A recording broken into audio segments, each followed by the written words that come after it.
Hello friends, welcome to dictation zone. Dictation start होगी 5 second बाद।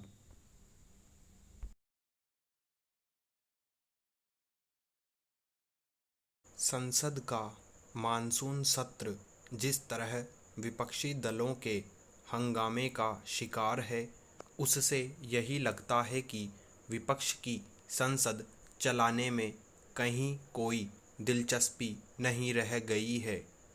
यदि विपक्ष अपने रवैये का परित्याग करने के लिए तैयार नहीं होता, तो फिर उचित यह होगा कि संसद के इस सत्र को समय से पहले समाप्त करने पर विचार किया जाए, क्योंकि हंगामे से बाधित संसद सरकारी धन की बर्बादी का कारण बन रही है।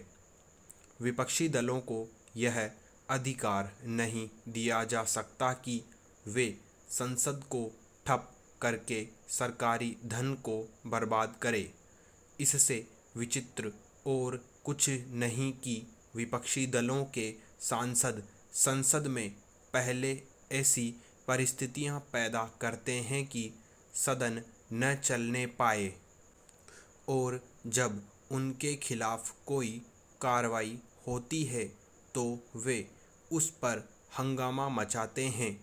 गत दिवस राज्यसभा में ऐसा ही हुआ, जब आसन के समक्ष हंगामा मचाने और तख्तियां लहराने के कारण तृणमूल कांग्रेस के सांसदों को दिन भर के लिए निलंबित किया गया, तो उन्होंने सदन के प्रवेश द्वार के पास विरोध प्रदर्शन शुरू कर दिया।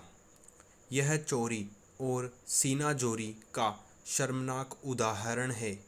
इसी तरह का उदाहरण तृणमूल कांग्रेस के ही सांसद शांतनु सेन ने दिया था, जिन्हें आईटी मंत्री अश्विनी वैष्णव के हाथ से कागज छीनकर फाड़ने के कारण संसद के इस सत्र से निलंबित किया गया था।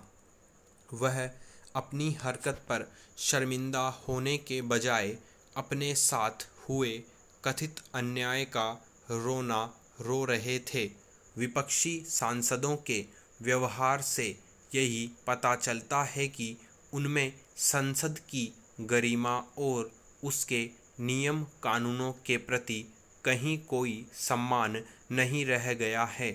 कायदे से ऐसे सांसदों के खिलाफ और अधिक कठोर कार्रवाई की जानी चाहिए, ताकि कोई नज़ीर कायम हो सके और उस तरह के असंसदीय अशोभनीय दृश्य देखने को न मिले, जैसे मानसून सत्र में लोकसभा और राज्यसभा में लगातार देखने को मिल रहे हैं।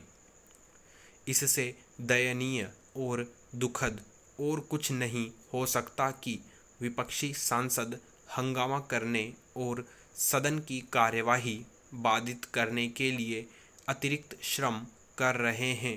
वे किस्म किस्म के नारे लिखी तख्तियाँ सदन के भीतर ले जाते हैं और फिर यह कोशिश करते हैं कि वे टीवी कैमरों में कैद हो जाएं। संसद की कार्यवाही के सीधे प्रसारण की शुरुआत करते समय यह सोचा गया था कि इससे संसद सदस्य सदन के भीतर कहीं अधिक गंभीरता और जिम्मेदारी का परिचय देंगे, लेकिन अब ठीक इसके उलट देखने को मिल रहा है। सांसद आम जनता से जुड़े अथवा राष्ट्रीय महत्व के मुद्दों को सदन में उठाने की बातें तो खूब करते हैं, लेकिन अपनी सारी ऊर्जा नारेबाजी करने या फिर तख्तियां लहराने में खपा देते हैं। पैरा अमेरिका हथियार बेच रहा है और चीन कोरोना जैसे नए नए वायरस बेच रहा है। अरब देश पेट्रोल बेच रहे हैं और राजनीतिबाज नए नए सपने बेचने में एड़ी चोटी का जोर लगा रहे हैं। हर एक अज्ञानी एक दूसरे को ज्ञान बेच रहा है और हर एक झूठा दूसरे को सच का पूरा गोदाम बेच रहा है। समंदर, नदी, तालाब, ड्रम, कैंपर, बोतल, पाउच से लेकर पानी शीशियों में बेचा जा रहा है। हर नदी समंदर पर व्यापारियों ने अपने बोर्ड लगा दिए हैं। पानी के व्यापारी बैंकों से लोन लेकर कई बैंकों को पानी पिला चुके हैं। लोगों ने घर में पड़े पड़े दुनिया के पहाड़ बेच दिए हैं बड़े बड़े। इधर कोरोना काल में व्यापार की जोरदार मारामारी चल रही है। सरकार कमर खोलकर लोन देने पर उतारू है। इसलिए मैंने सोच लिया कि अब मैं भी उत्तर कोरोना काल में कोई न कोई व्यापार में अपनी टांग जरूर फंसा लूँगा। वैसे साहित्य के फटे में अपनी टांग फंसाए एक अरसा बीत गया है और हालत यह हो गई है कि अब साहित्य का फटा खुद मेरी टांग में फंसा पड़ा है। इधर चारों ओर धूप ही धूप पसरी पड़ी है। सड़क पर धूप, संसद में धूप, घर में धूप, ऑफिस में धूप, लेकिन सब जगह प्रदूषित धूप ही दिखाई दे रही है। ऐसे में शुद्ध धूप लोगों की प्रथम आवश्यकता हो गई है। मन में धूप बेचने का कारोबार कुलाचे भर रहा है। पैरा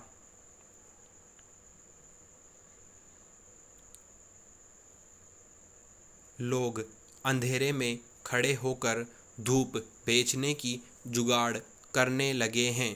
ऐसे हालात में सोच रहा हूँ कि बैंक से लोन लेकर शुद्ध धूप की डिब्बियाँ बेचने का धंधा शुरू कर दूँ। कई लोगों को अपने हिस्से की शुद्ध धूप मिलना मुश्किल हो गया है।